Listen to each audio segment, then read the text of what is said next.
રાજકોટ તાલુકા police સ્ટેશનમાં ફરિયાદી જયંતિભાઈ સરદારા દ્વારા એક ફરિયાદ દાખલ કરાવવામાં આવેલ હતી, જેમાં આરોપી તરીકે પીઆઈ સંજય પાદરિયા હતા.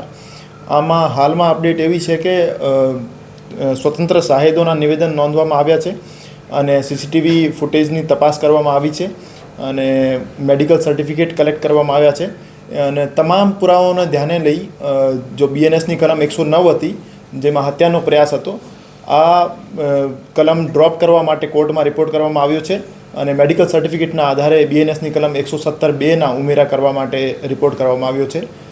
કેમ કે મેડિકલ સર્ટિફિકેટમાં કોઈ પણ પ્રકારની જીવલેણ ઈજા થયેલ હોય એવું લખેલ છે ને.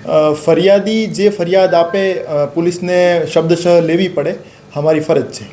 પીઆઈ દ્વારા એક અરજી એસીપી ઓફિસમાં આપેલી છે, તો આના આધારે અગર પીઆઈ ફરિયાદ કરવા ઈચ્છતા હોય તો એમની ફરિયાદ પણ નોંધવામાં આવશે.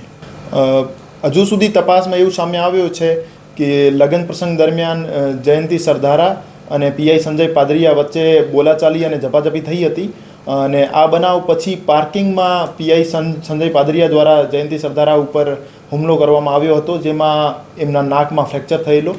એના આધારે બીએનએસની કલમ 117(2) મુજબ કાર્યવાહી કરવામાં આવશે. હાલ સુધીની તપાસમાં કોઈ પણ પ્રકારની હથિયારની વિગત સામે આવી નહીં.